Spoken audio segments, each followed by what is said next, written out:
In a hushed courtroom in Flagstaff, Arizona, five familiar faces sit apart across the aisle. The sister wives' family, once one in faith, now separated by betrayal, money, and heartache. Cameras are not allowed, but each whisper rings louder than truth. And today, one of them will become a witness against the man she used to call husband. Because this isn't merely a divorce hearing, it's a battle for all they've constructed together: love, children, property, and secrets never meant to see the light of day.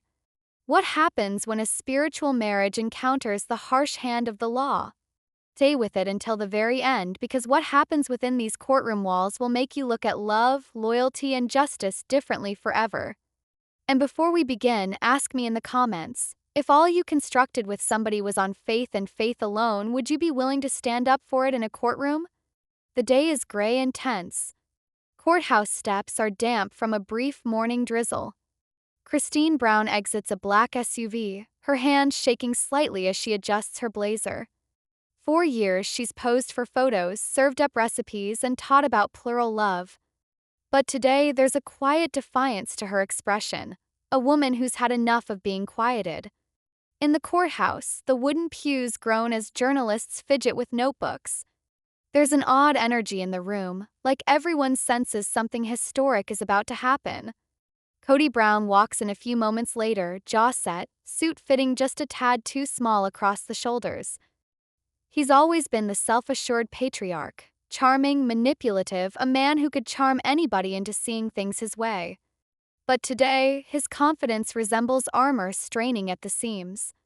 Across the aisle, the wives sit in segregation. Janelle's head is bent, fingers drumming nervously against the bench. Mary doesn't look up, lost in a mix of shame and disbelief. And Robyn, she holds her purse tightly, face a mask. The bailiff demands silence. The judge, a woman in her 50s with piercing eyes, clears her throat. This court is now in session for Brown versus Brown. And just like that, the years of shared prayers, meals, and secrets fold into something hard, legal proof. Sometimes the death of love isn't with yelling, it's with a gavel. As the attorneys stand, the camera of your mind pans over to Kody. Her lawyer, a composed but cutting woman named Leah, stands up to make her opening statement. "Your Honor, my client isn't here to dismantle a family," Leah insists. "She's here because this family, the one founded on vows of faith, was her prison. My client entrusted her life, her youth, and her trust to a man who promised in faith, but concealed assets in law." A shiver runs through the room. Kody's attorney protests at once, but the judge shoos him away. "Proceed."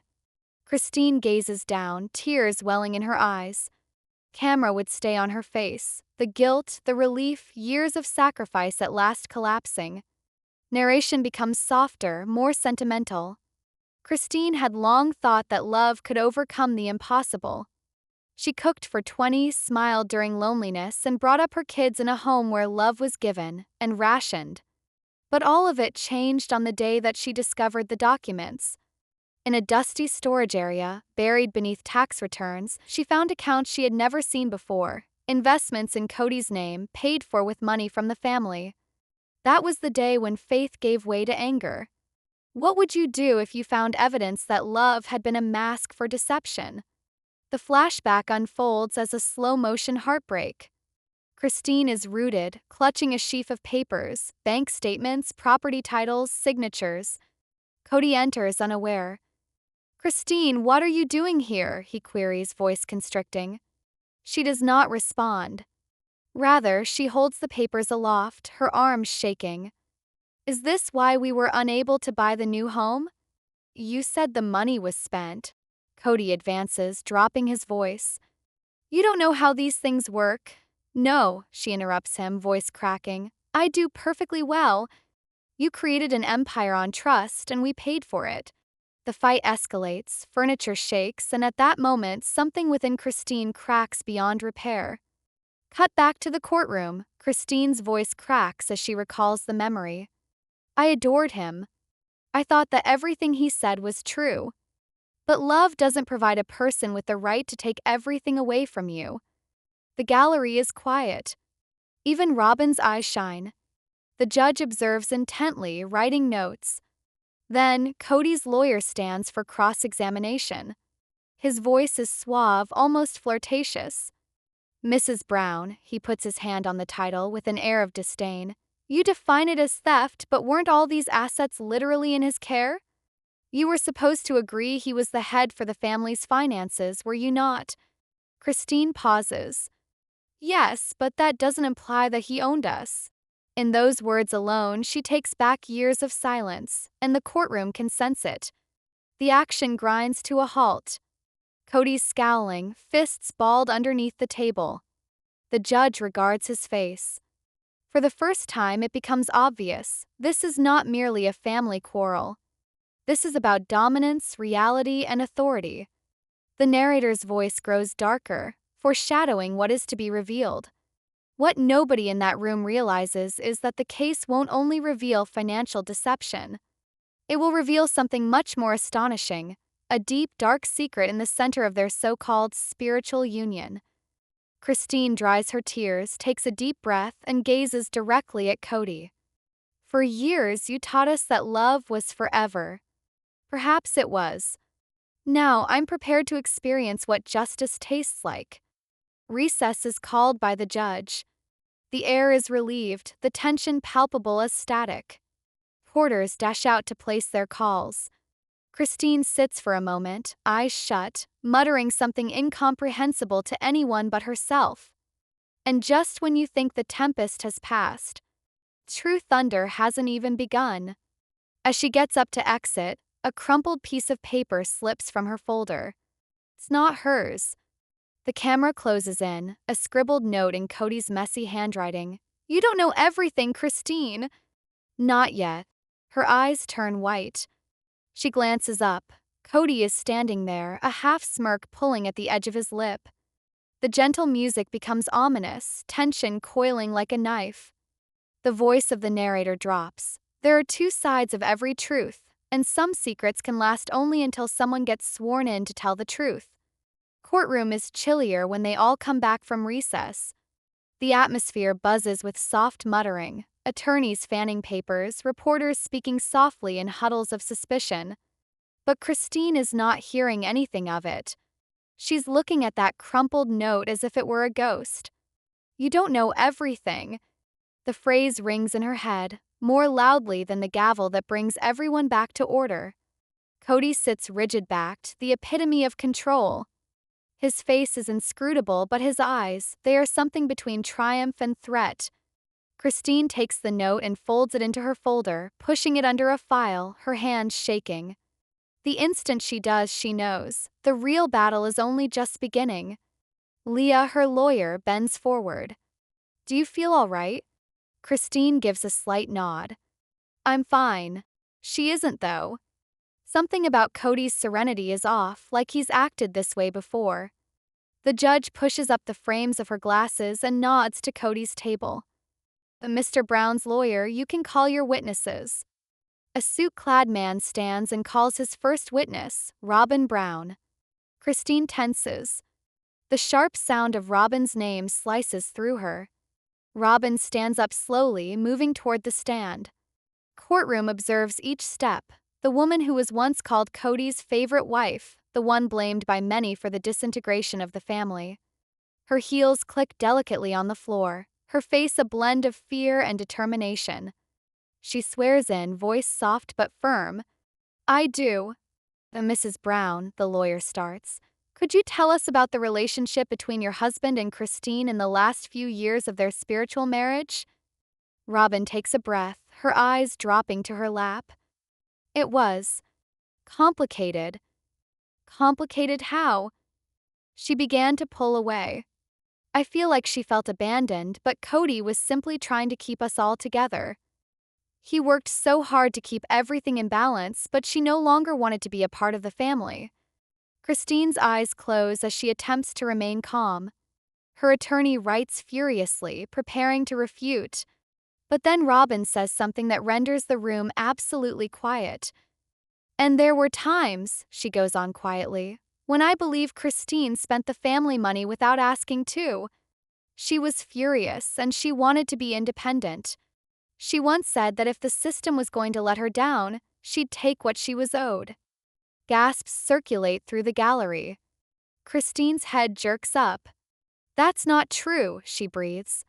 Sometimes the most painful wounds are inflicted by the people who promise they'd never hurt you. Leah stands up at once. Objection. Speculation, Your Honor. Sustained, the judge answers, but the damage has been done. The seed is sown. Christine senses every eye on her, the betrayal, the whispered judgment. Robyn's voice shakes a little now, but she continues to speak. I just think if we had all stuck together, none of this would be occurring. Loyal. The word sears. Christine can't contain herself anymore. Loyal? She explodes, her eyes welling up with tears. You want to discuss loyalty, Robyn? I was loyal for 26 years. I remained when I should have fled. The judge raps the gavel. Mrs. Brown, please. Christine slumps back, wiping her face, her voice breaking. Sorry, Your Honor. Kody doesn't glance at her. He simply sits, stiff and still, his gaze focused ahead. The narrative camera would stay on that quietness, the tranquility before the darkness. The tone of the narrator drops. What Christine doesn't know is that the note he slipped to her wasn't intended to frighten her. It was intended to warn her that what she's struggling for may not be what she believes. Every trial conceals two narratives, the one which is being presented and the one which is being interred. As they keep questioning, Leah whispers, Christine, hang in there. We'll get our turn. But Christine's mind is reeling. What did Kody say? You don't know everything. What could possibly be worse than lies about money and manipulation? Lunch break. Trial adjourns. Christine steps out into the cold desert air, taking a deep breath. The sky is gray, clouds low and foreboding. Leah excuses herself to answer a call, leaving her standing alone by the fountain outside the courthouse. It is then that she sees him, Logan, her eldest child, standing by the steps. Mom, he whispers. Her smile lights up with relief, but there's pain behind it. You shouldn't be here. This is too much. I had to come see you, he says. Dad's spreading the word that you're trying to ruin the family. He's claiming you forged papers. Christine's stomach lurches. What? He said he has proof. A tape. Her brain spins. Kody taping her?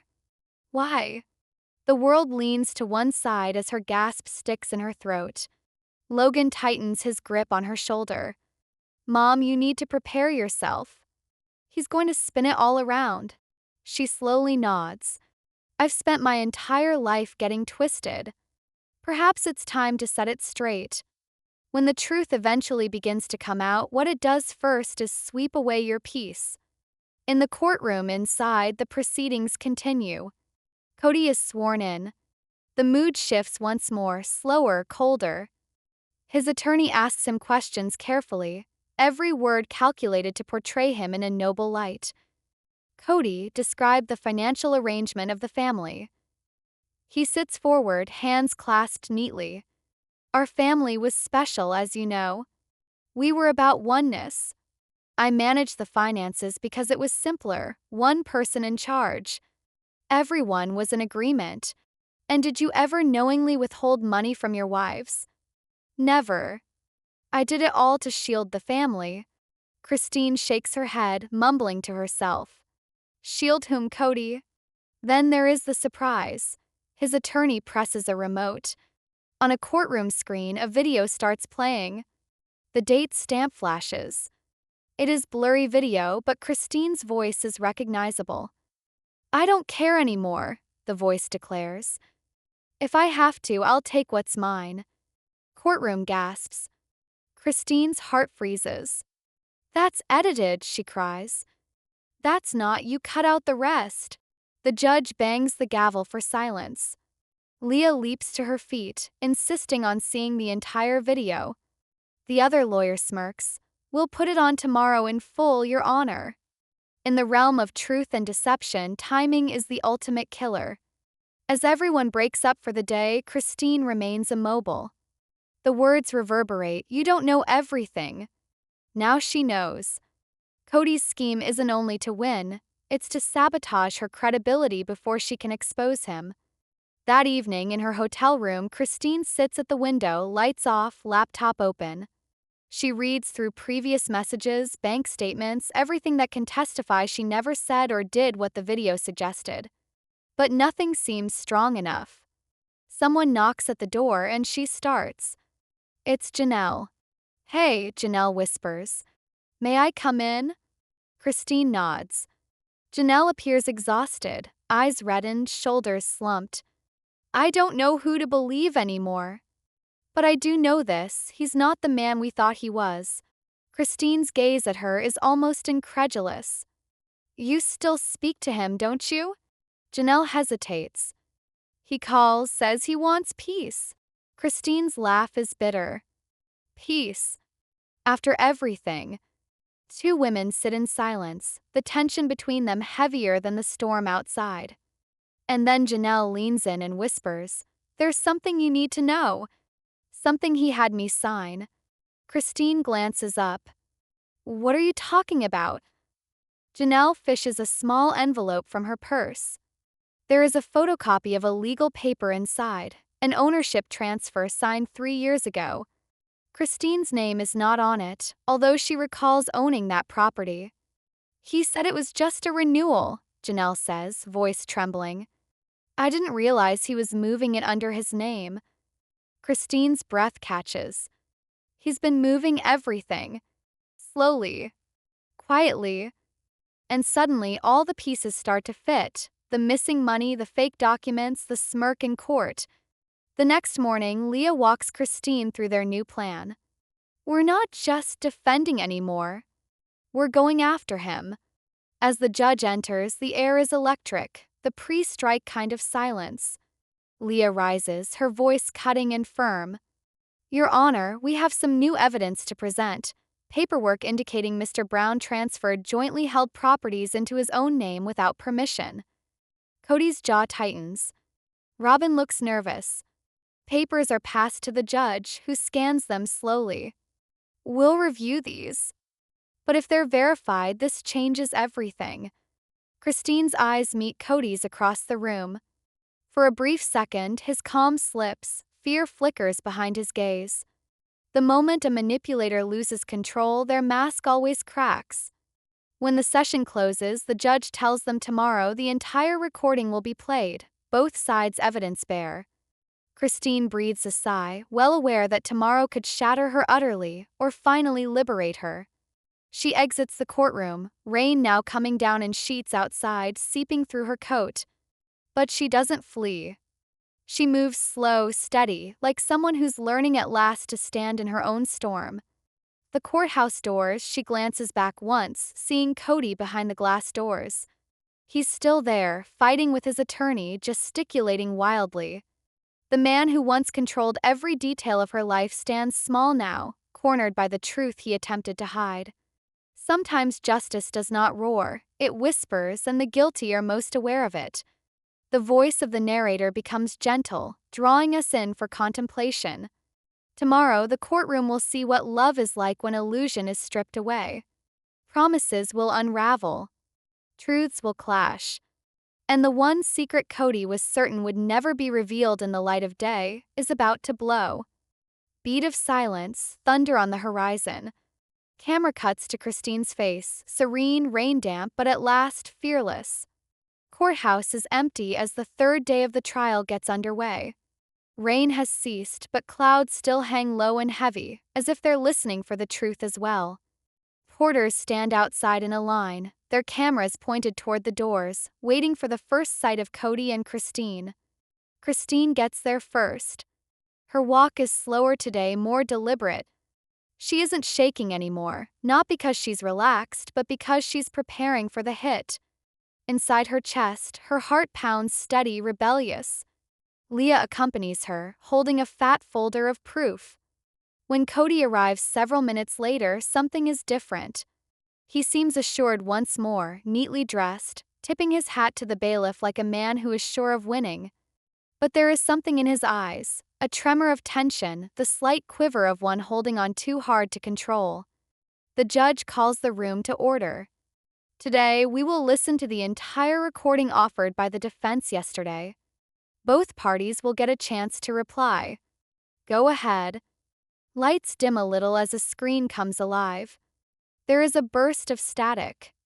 Christine's voice swells in the courtroom once more, but this time without edits. I don't care anymore. If I have to, I'll take what's mine. The room waits, and then the balance of the sentence is heard. Because he already took everything from us. Gasp spreads throughout the courtroom. Leah's lips twist into a faint, knowing smile. Christine's eyes shut in relief as the full extent is revealed. In the video, she is trembling, furious but shattered. You lied to us, Kody. You told us everything was for the family. But you were moving money, flipping titles, concealing things. I stayed silent for years, but not today. You don't get to take what I built with my children. The video stops. Quiet. You could hear a pen fall. Sometimes the truth doesn't have to be yelled, it just needs to complete its sentence. The judge looks unimpressed. She turns to Kody's lawyer. Was there a reason this was presented out of context? The defense stammers. It was an oversight, Your Honor. Christine exhales slowly, the first breath that doesn't hurt. But the victory is brief because Kody stands. I'd like to speak, Your Honor. The judge hesitates. If it's relevant. Oh, it's pertinent. He approaches her, tone icy, practiced. Everybody wants to discuss what I stole. Nobody discusses what I gave.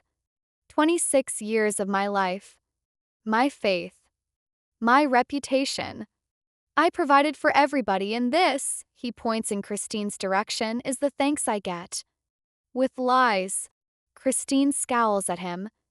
You provided for everybody? You took charge of everybody. Control. Kody snorts. You craved control, Christine. You craved autonomy, and the instant I provided it, you cried abandonment. The judge steps in.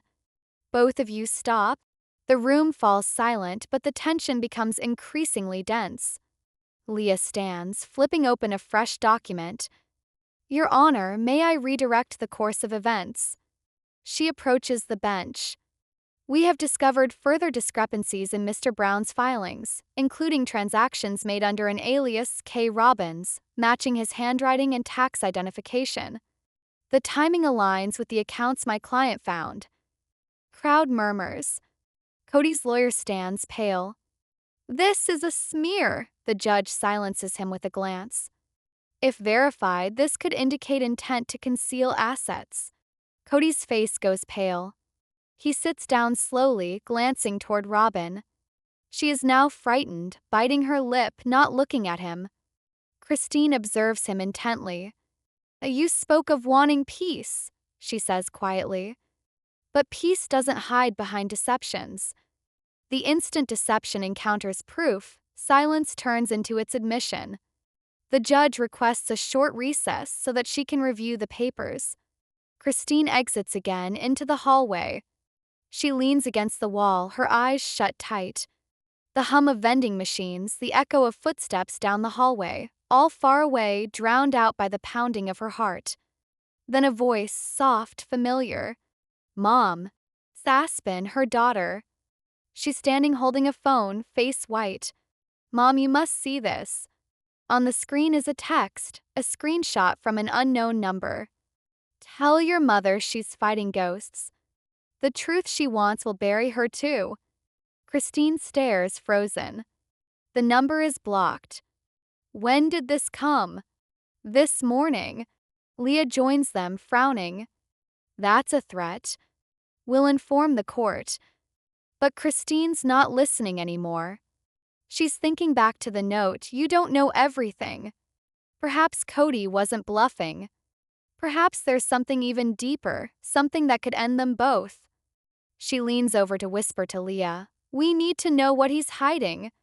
There's more to this. When the deceptions begin to fall apart, the truth drags everything else down with it. Back in the courtroom, the judge resumes sternly. Having gone through the financial records, there seem to have been inconsistencies that need verification. We will recess this segment until confirmation. But before we adjourn for today, I will let Mrs. Brown make a last statement on record. Christine stands up. She proceeds to the middle of the court, no documents, no attorney by her side, just her voice. For years, she starts, I thought love was loyalty. Being loyal meant to stay regardless of the pain. But sometimes being loyal is just another way of saying silent. I gave this family everything, time, money, my heart, and I was told that made me strong. But strength isn't staying. It's knowing when to leave. Her words shake, but her eyes remain locked on Kody. You said I didn't know everything. You're right. I didn't realize how far I'd go to save what's left of me. The gallery remains silent. Even Robyn is sobbing now, burying her face in her hands. The judge nods slowly. Thank you, Mrs. Brown. Kody shifts as if he wants to say something, but the judge has already risen. Court adjourned until Monday. The gavel comes down. When one tale concludes in the courtroom, another starts in the silence afterward. Christine moves to leave, but as she steps by Kody, he speaks quietly for her ears alone. You really think you've won? She hesitates, not glancing his way. No. I think I've finally stopped losing. She exits, the doors swinging shut behind. Inside, the world seems altered. The reporters swirl around her, microphones flashing, but she hears only the rain recommencing, soft, relentless. Janelle and Aspen stand by the car, their own faces a combination of fatigue and pride. As Christine grabs for the door, Leah's phone jingles.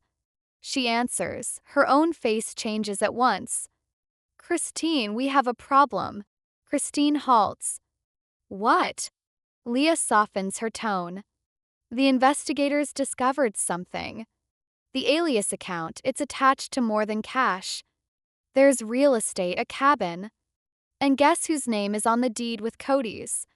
Christine's heart rate accelerates. Who? Leah pauses, then breathes. Robyn. Rain drums louder. Christine glances back at the courthouse, her own reflection dim in the glass doors. Betrayal never seemed this still or this whole.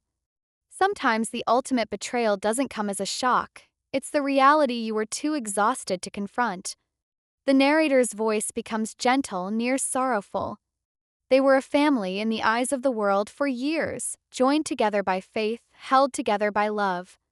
Behind closed doors, though, loyalty was a commodity and trust was bought and sold like merchandise. And now the scales have finally tipped. As the camera disappears on Christine standing in the rain, the storm no longer sounds like a state of chaos but one of freedom. Morning comes over Flagstaff, gray and agitated.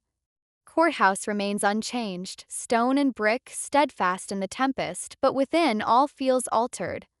Tension is starker now, as if each person is aware of cracks opening up under the surface.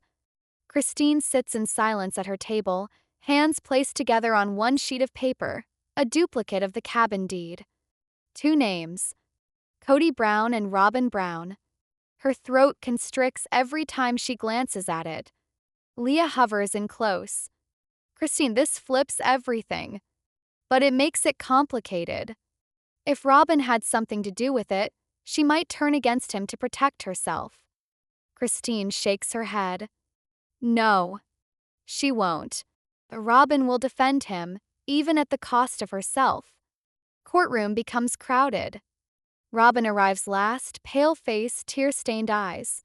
She refuses to look at Christine.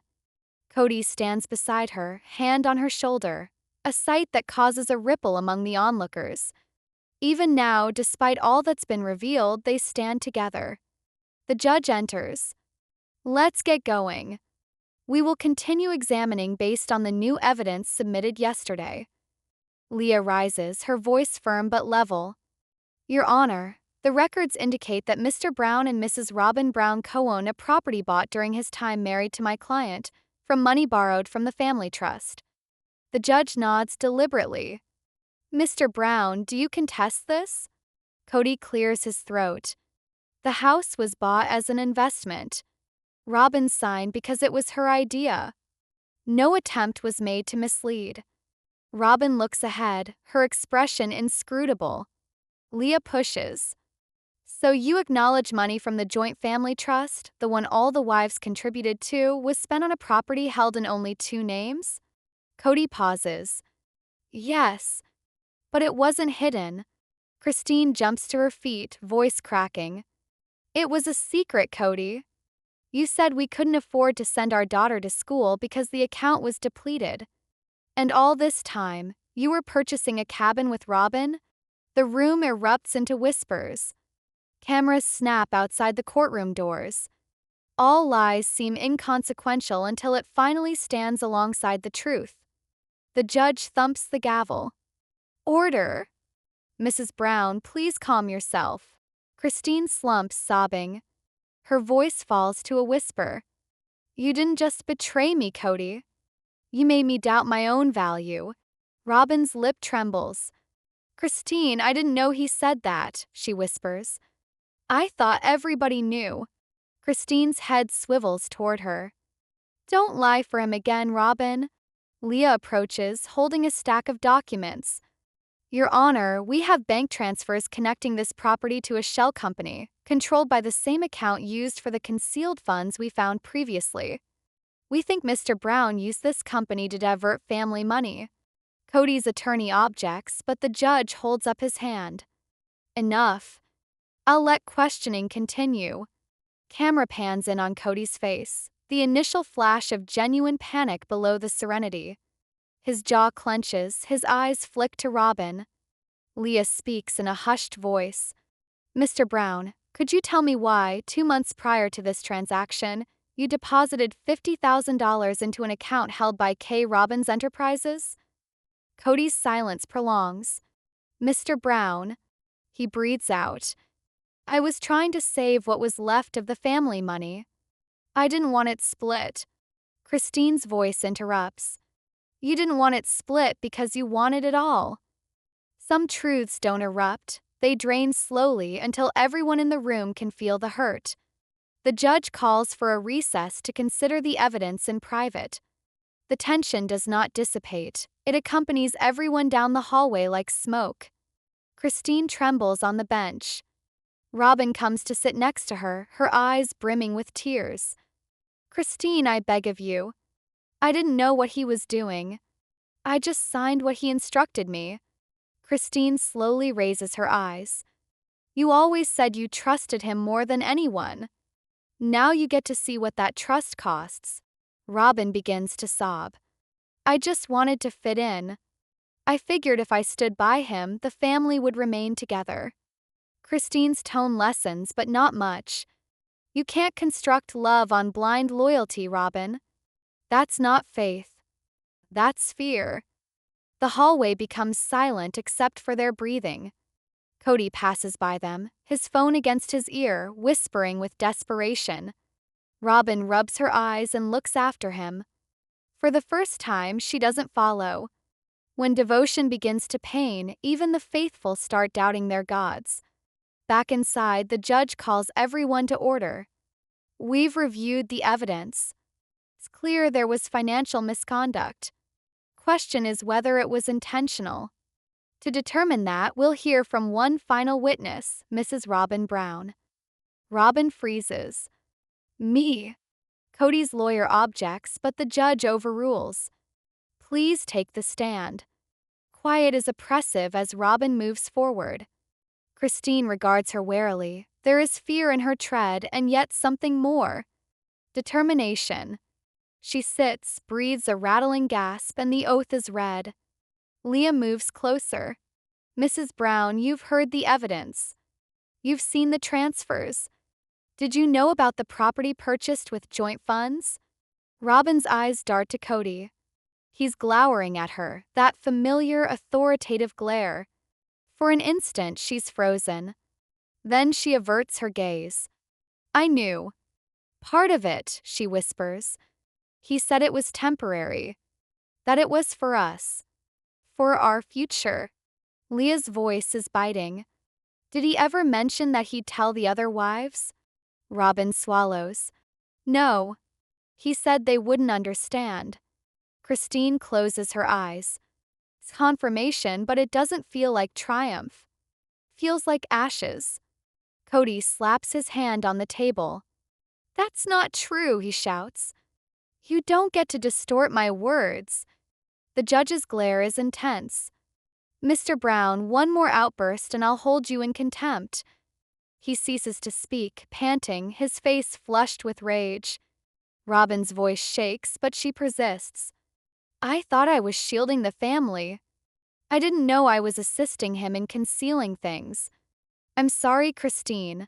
I really am. Christine nods weakly, her eyes shining with tears. Thank you for finally admitting it. Forgiveness does not cancel out betrayal. It simply confirms that you made it through it. The judge looks weary, the kind of tired that only comes from hearing too much pain in one room. We'll adjourn for today. Final deliberations will begin tomorrow. The court will review all testimonies and financial records. As everyone stands, Kody leans toward Robyn, whispering harshly, You think that apology will save you? You just buried us both. She faces him, staring furiously through tears. No, Kody. You did that years ago. He is taken aback, caught frozen. For the first time, she leaves him behind. Christine stands silent in the background. She doesn't feel anger or vengeance, even for a moment, just an odd, empty peace. Outside, clouds finally disperse. Sunlight breaks through, bright and brittle, illuminating courthouse steps. Reporters abound, but Christine scarcely hears them. She gazes up at the sky, eyes shut, drinking in something that tastes nearly like relief. Janelle steps up beside her, touches a hand to her shoulder. You did it. Regardless of what tomorrow brings, you spoke the truth. Christine nods hesitantly. And that is enough. Sometimes victory isn't about punishment, it's about peace. But as they head to the car, Leah is called again. She stands, face constricting. Christine, you have to hear this. The investigators discovered something else, a previous file on the cabin's registry. It indicates a second owner prior to Robyn. Christine's heartbeat accelerates. Who? Leah gazes up, her eyes black. Mary. The world comes to a halt for a second. The hum of traffic, of reporters, of footsteps, all of that recedes. Christine's face goes white. Mary, she breathes. He implicated her too? Leah nods slowly. It appears that he altered the documents after she signed them. This goes further than any of us had imagined. The wind blows strong, blowing leaves onto the courthouse steps. Christine clutches the folder close to her, her head reeling. If Mary was a part of it and didn't know, what else has Kody hidden beneath years of charisma and manipulation? Each secret revealed brings another shadow hiding behind it. The narrator's tone drops, laced with tension. The last day will be tomorrow, when all the lies, all the secrets, and all the broken promises crash into the light of day. Freedom has been Christine's fight, but freedom always carries a price tag. And as all the truth comes out, someone will pay it. Camera fades on Christine in the sunlight, a woman suspended between peace and reckoning. The courthouse is quieter today, nearly reverent, as if it senses this is the end. There is a heaviness in the air, a weight of expectation and fear. Cameras flash outside. People huddle and whisper about the Brown family, about secrets that might shatter not just a marriage but an entire belief system. Christine stands by the courthouse window, observing the gray sky turning to gold. Her reflection in the glass appears serene, but her hands shake. Today isn't about getting even anymore. It's about truth and whatever follows it. Leah, her lawyer, places a folder on the table. Final hearing. The judge will render his decision following both parties' closing arguments. Christine nods. Let's get it done. Robyn arrives a few minutes later, alone this time. Her makeup is minimal, her eyes reddened but determined. She sits on the other side of the room, refusing to look at Kody. When he finally arrives, that swagger softened now with weariness. It's obvious something within him has broken. The judge asks the court to order. We are here to render the final judgment in the case of Brown versus Brown, regarding financial hiding, breaking of trust, and emotional bad behavior within common properties.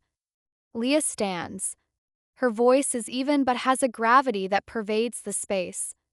Your Honor, my client suffered years of emotional manipulation, financial concealment, and humiliation, under the guise of faith and family harmony. Today is not merely about money.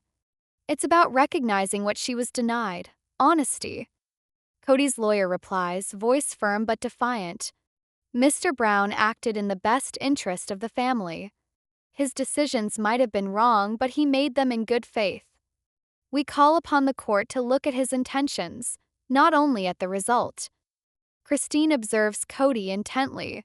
He never looks up once. For the first time, he appears diminutive.